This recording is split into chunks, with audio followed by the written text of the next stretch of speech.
আসসালামু আলাইকুম। আজকে আমি আপনাদের সঙ্গে শেয়ার করব ঘরে থাকা উপকরণ দিয়ে খুব সহজে পিজ্জা বানানোর একটা রেসিপি। চলুন তাহলে শুরু করা যাক। এজন্য আমি প্রথমে একটি বাটিতে ১ কাপের থেকে একটু বেশি পরিমাণ নিয়ে নিয়েছি ময়দা, 1/2 চা চামচ লবণ, 1 চা চামচ চিনি আর 1 চা চামচ ইস্ট দিয়ে আমি এখন শুকনো উপকরণগুলো ভালোভাবে মিশিয়ে নিব। তারপর এখানে দিয়ে দিচ্ছি কুসুম গরম পানি। এখানে আমি আগে সয়াবিন তেলটা দিতে ভুলে গিয়েছিলাম, এজন্য সয়াবিন তেলটা দিয়ে নিলাম। অবশ্যই তেলটা দিতে হবে। এখন আবারও সামান্য কুসুম গরম পানি দিয়ে ডোটাকে মেখে নিতে হবে।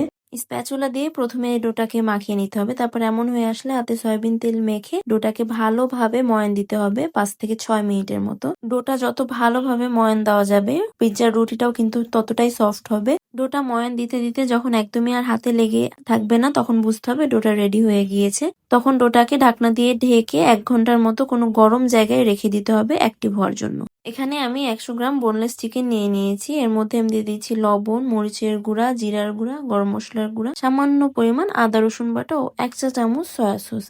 এবার এগুলোকে আমি ভালোভাবে মাখিয়ে নিব, নিয়ে আধা ঘন্টার মতো রেস্টে রেখে দিব। এখন আমি পিৎজার সসটা বানিয়ে নিব। এজন্য প্রথমে কড়াই তেল দিয়ে দিয়েছি। তেলটা গরম হলে এখানে পেঁয়াজ কুচি আর রসুন কুচি দিয়ে দিব। পেঁয়াজ আর রসুনটা যখন একটু ব্রাউন কালার হয়ে আসবে তখন এখানে দিয়ে দিব প্রায় 1 কাপের মতো টমেটো সস আর সামান্য পরিমাণ অরিগেনো আর চিলি ফ্লেক্স আর দিয়ে দিচ্ছি পরিমাণ মতো লবণ আর চিনি।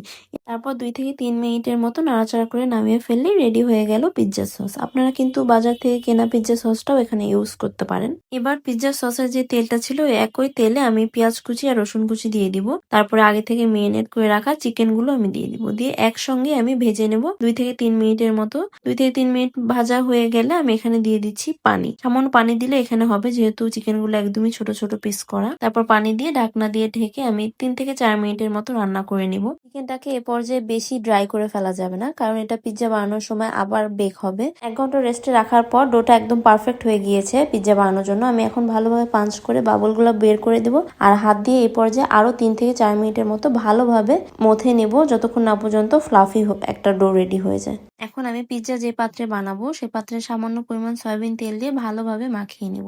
এবার ডোটাকে আমি হাতের সাহায্যে এভাবে পাতলা করে ছড়িয়ে দিয়ে পুরো পাত্রে সেট করে নিব। আপনারা চাইলে এখানে রুটি বেলে তারপর পাত্রে সেট করতে পারেন, এটা আপনাদের ইচ্ছা। এবার একটা কাঁটা চামচের সাহায্যে আমি এভাবে ছিদ্র করে দিব, না হলে রুটিটা একদম ফুলে যাবে পিৎজা বানানোর সময়। তারপর যে পিৎজা সসটা রেডি করে রেখেছিলাম সেটা এখন দিয়ে ভালোভাবে পুরো রুটিটাতেই আমি ছড়িয়ে দিব। তারপর এখানে দিয়ে দিব মোজারেলা চিজ। পিৎজাতে কিন্তু চিজটা অবশ্যই বেশি করে দিবেন, এতে করে পিৎজার টেস্টটা অনেক বেশি ভালো আসে। এখন আমি চিকেন গুলোও দিয়ে দিব একটা একটা করে। সবগুলো চিকেন ছড়িয়ে দেওয়া হয়ে গেলে আমি এখানে দিয়ে দিব পেঁয়াজ।